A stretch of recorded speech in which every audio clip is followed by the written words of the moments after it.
I wonder, when I start reading these comics over the bad fic that I'm supposed to be reviewing, do you guys pay attention to the fic part, or do you just keep an eye on the timer and just fast forward to when I start reading the comic? I mean, I know some people don't genuinely actually use that fast forward button down there, where they take the scroll bar and move it left to right. No, I have proof. I've seen so many people complain about Linkara's stories where they go, I don't like Linkara's stories. He puts in his videos. You could fast forward to the review part.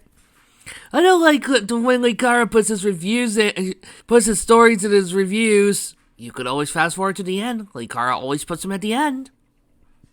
You could always just skip the ending.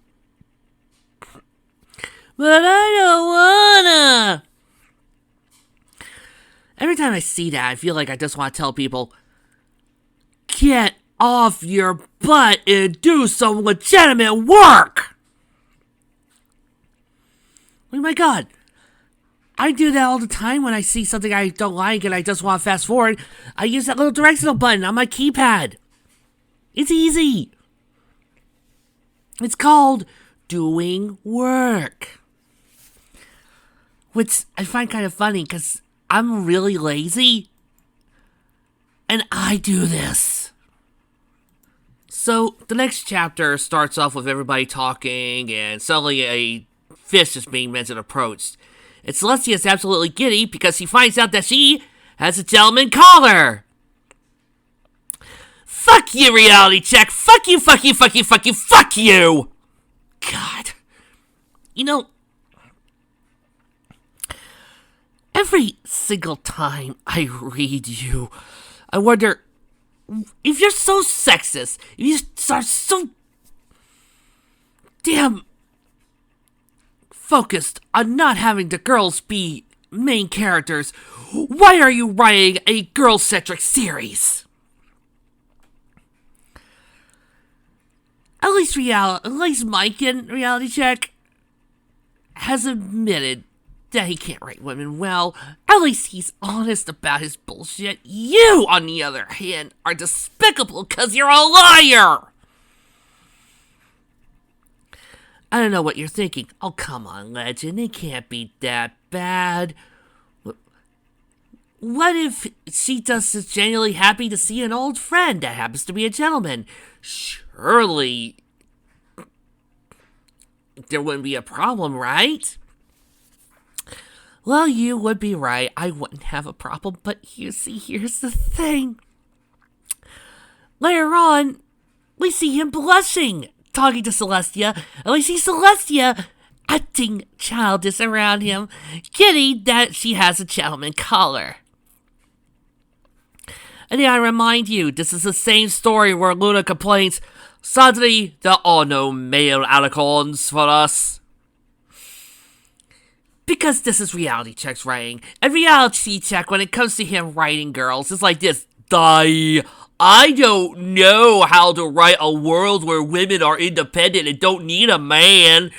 That's just one step away from me being the W word that I refuse to say. No, all women need to be a man, because if they don't, how would they raise the children? They've gotta have a man. To what I say, fuck you, Reality Check. So, why is Fissy here? Well, before we could talk about that, we gotta talk about a small little detour of why Discord was reformed by Pinkie Pie, and it's just as stupid as you think it is. Because as I predicted, when you paired Pinkie Pie with Discord, they were hell on earth. But apparently Pinkie's only problem was that Discord was going too far. And Pinkie Pie left him, he went over to make amends with her, and that is when we saw that whole entire trap. Yes, folks, apparently there was a long hidden trap for him that was just meant for him, and he had to use his magic to save her. What? a load. Kind of stretching things here, aren't we? I understand, Reality Check, you don't like the episode, so you wanted to try to improve it with a magical trap meant for Discord that was long forgotten. And this is why you need to think about it a few seconds before you try to fix anything. Because now I gotta ask, why was it forgotten? How did it get forgotten? Why didn't anybody say anything about this? Why wasn't there documents? Why didn't anybody put it down in papers? Why didn't anybody write about it? Why was it forgotten? It shouldn't have been forgotten if you had such a powerful object! But no, it was a long forgotten object that somehow was able to do it. To what I say, if you don't like the episode, don't try to stretch it to non-belief that you can fix it, because I'm just gonna sit back here and laugh at you. But we also find out that Discord is Missile Reformation is working with Luna to make a plan to make everybody immortal. I thought you said Discord was reformed. This sounds horrible and horrifying. Yeah. What? You think I'm okay with the idea of everybody being immortal? No. Long living? Sure. Fine. People are living longer every single day. Thanks to things like vaccines and medical advances. We're all getting to the point where we can live longer. Who knows? Maybe sometime in the future, what Star Trek predicted, where people could live to be over 100, can actually happen one day. It'll take a lot of effort, a lot of work, but that's fine. But making everybody immortal? Everyone? No. Just no. That's stupid. And horrifying when you sit down and think about it. Let me put it this way. You have an island where there are 100 people. You made 100 of those people immortal. Now, let's break it down to 50 men, 50 women. And each one of them have been broken off into 50 couples. Okay. Now, each of those two immortals have 2 kids each. So, if we do the math here correctly, congratulations, you have approximately 50 children born. Now, if each of those 50 children manage to find a way to pair each other off without incestuous inbreeding, congratulations, you got more. So now those 25 couples have just increased by double their rate. And you do it again. You've now got more. Because if those kids end up having more children, that island's going to get crowded pretty damn quick. Congratulations, you have a little island with over 100 people. 100 immortals who like to eat and like to drink. You also need to house all 100 immortals, plus the new couples that probably don't want to live with their parents, because who wants to live with their parents when you're married with a wife? So then you expand out. You continue to start deforestation. You start taking up more land. You start taking up more water, more food supplies. Congratulations, you now have over 100 immortals, but no food, no water, no fun. So no, this isn't Discord's making everybody immortal. This is good news. And wow, now everybody can be immortal. This is so happy. No, it's not. Also, have you ever noticed that all these immortal civilizations end up becoming somehow evil observers once in a while, or become non-caring folks, Time Lords, Guardians.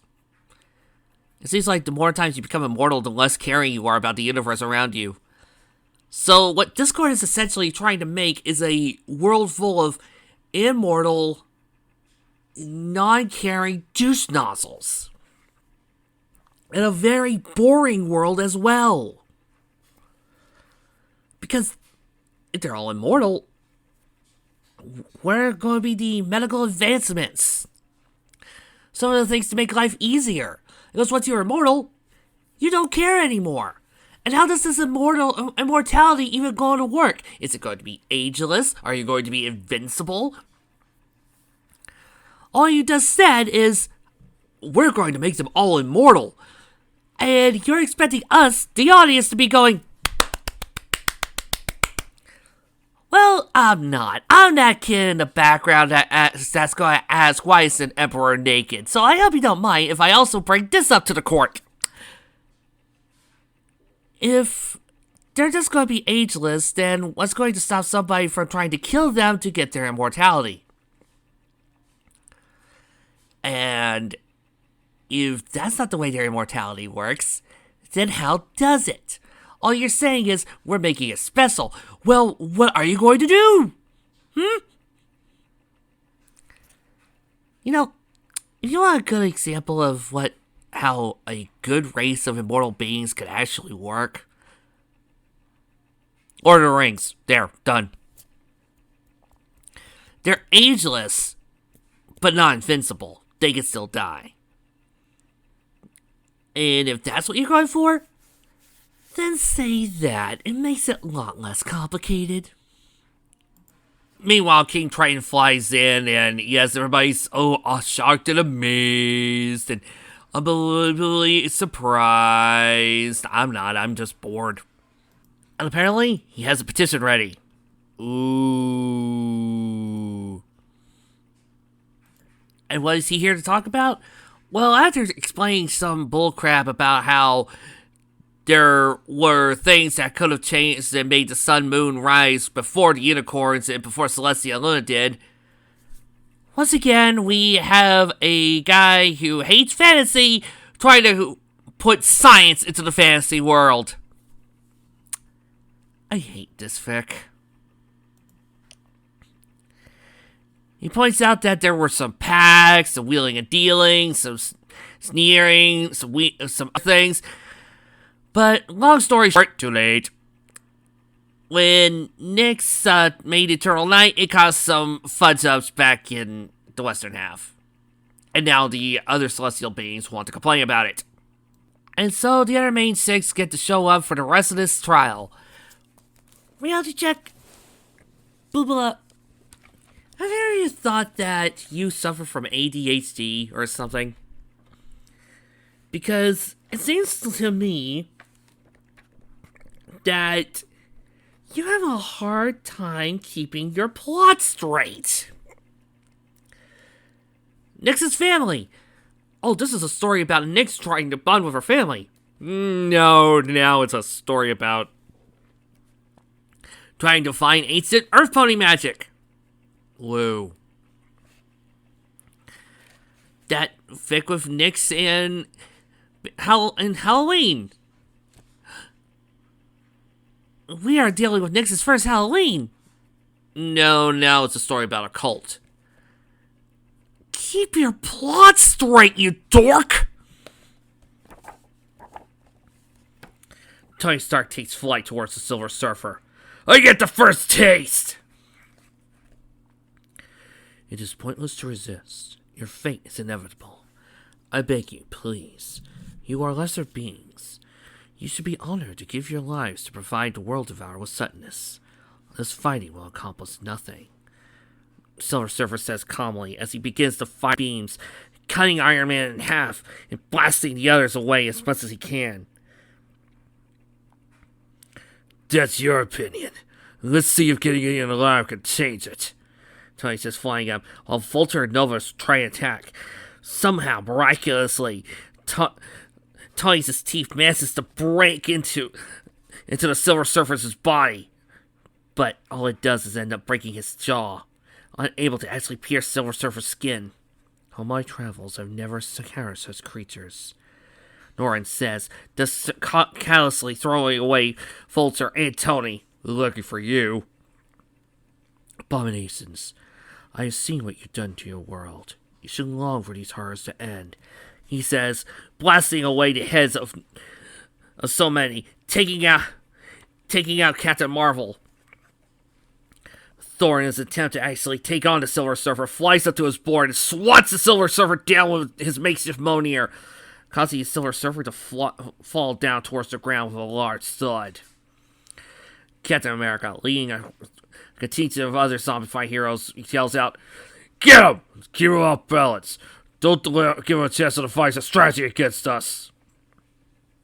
It's easier said than done as Silver Surfer stands back up, vaporizing Moon Knight and cutting a hole through Vulture. He then blasts the head off of Namor. Captain America, enraged, yells out, "Alright, whoever gets the kill, makes the kill, gets double rations! Come on, Steve, those juicy bits are as good as..." However, Falcon's words are cut off in half as the beam slaps right through him. "Stand aside. This one's mine," Wolverine says, racing forward and trying to cut into the Silver Surfer, only to make his adamantium bones in his arm pop out of its flesh. "Crap," he says, looking at his destroyed arm, green ficus fluids dripping off the bones and the adamantium claws. "I can't think of what I'd rather have more right now. A healing factor strong enough to fight decomposition, or adamantium ligaments to hold these bones together." Angry, he just throws away his broken arm off. "Such a waste. Probably won't be needing this anymore either. Just getting away." "Hey, down here," Tony calls, grabbing onto Wolverine's leg. "Quickly toss me your fray. I think I got enough juice left for one last repulsor shot. Well, I can just caught everything I got." "Sure thing, bub," Logan says, taking his Iron Man, throwing him into the fray as more beams erupt from Norrin Rad, cutting down Speedball through Gambit. And I'm not completely sure. No, that's the rest of Gambit's head. And, oh look, it's Zombie Deadpool. "Jeez," Ant-Man says, watching the fight continue. "Glad I took my time coming back from a lab. I think I'll wait around till the end of this particular ordeal. No way I'm joining in on that fight." Meanwhile, Spider-Man rests against the fallen car, where Bruce continues his talking. "I'm feeling the hunger. Forget. It's a pipe dream keeping it connected. Hoping it may heal. It's barely hanging on there already. No, that's it. I'm getting ready to stay right now," Zombie Spider-Man says, ripping off his leg and throwing it away, just in time for the Hulk to transform. "You okay there, pal?" "Hulk are not okay. Hulk is hungry." "Hey, buddy, join the club." Beast manages to get into Silver Surfer from behind, holding out his arms. "You can't hold out forever. We are going to run you down eventually." "Silverman, mine!" Hulk says, grabbing the Silver Surfer out of Beast's arms. "Hulk's strongest one there is. Hulk is hungrier one there is. Hulk deserves Silverman the most." He grabs Silver Surfer in his arms. "Mine! Silver Surfer is mine!"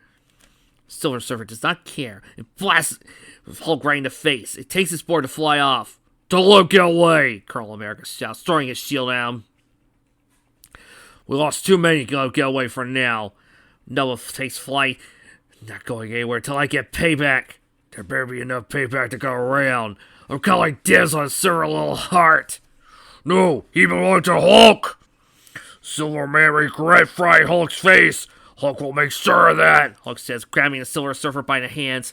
And then, with one mighty chomp, bites the Surfer's head off, tearing it away. Beams of cosmic energy flowing off of the decapitated Surfer. He's down! Hulk did it! Feet high, boys! Just gotta peel back the candy coating. Tender morsels are inside. Logan says, extending his long remaining claw. Spider-Man gets in on it, crawling across. I'm not missing out on this. How about a lift? I'd like to get a few chunks for myself also. Tony asks, grabbing onto Pierce's leg. Don't let go! It's hard enough for me to get there alone! Ant-Man comes by and grabs both of them. I'll give you both a lift. Where have you been all this time? I didn't see you joining in the fight. Shut up. You want to ride or not? Luke Cage looks up, also enjoying the feats of Silver Surfer. Back up! This is ours! You boys should learn to share. Giant Man says, grabbing parts of the Silver Surfer and offering it up to both Iron Man and Spider-Man.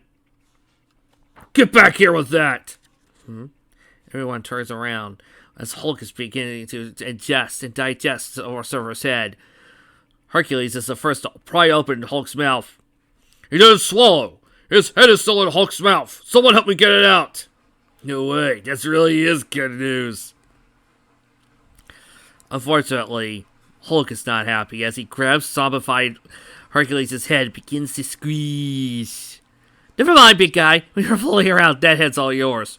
Hulk's still hungry. Hulk wants more. All Hulk got was shiny head.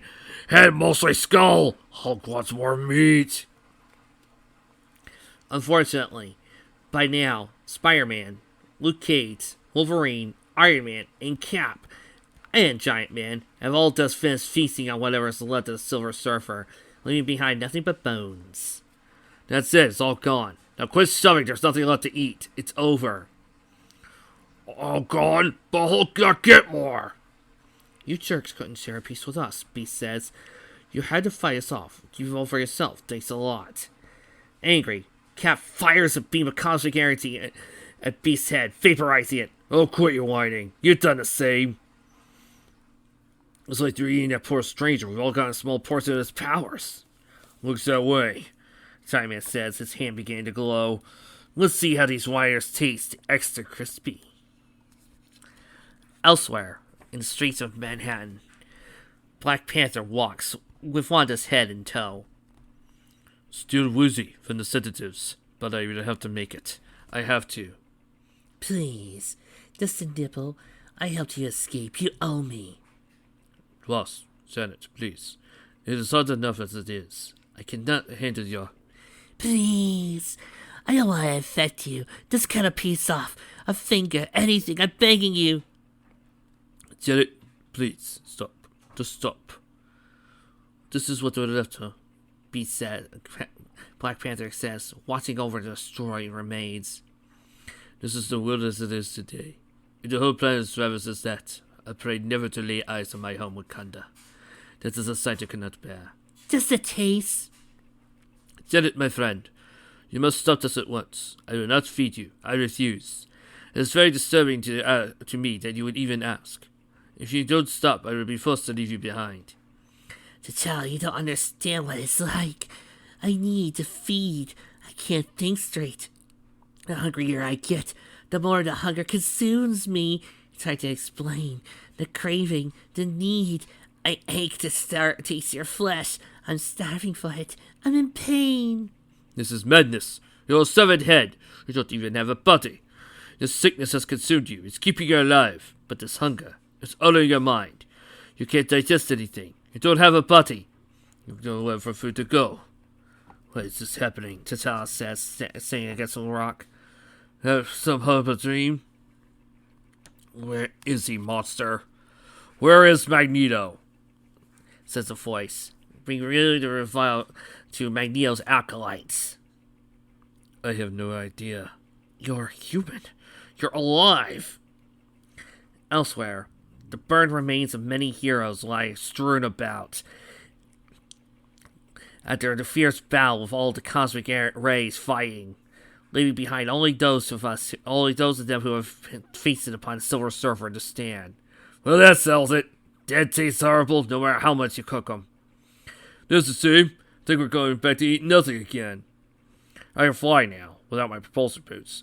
We should all be able to. We can sleep to glow more efficiently now. Gotta be some survivors out there. course there's survivors. There has to be. The best part is that we don't have to share with anybody. Looks like we might have wiped these guys out too soon. Could have used their help, Captain America says. With what? Ant-Man asks, as a giant being appears before them. Oh. Prepare to be devoured in the name of Galactus! Your lives must end so I may live. Although my hunger is at its peak, I must pause a moment to ask, where is my herald? Where is my servant, the Silver Surfer? If by Silver Surfer you mean that silver guy that flew on a surfboard, the Giant Man says, almost with a smirk. We ate him. What? Help me to eat on your world eating parade, but we're still hungry! Giant Man says, ready to fight. For a little bite.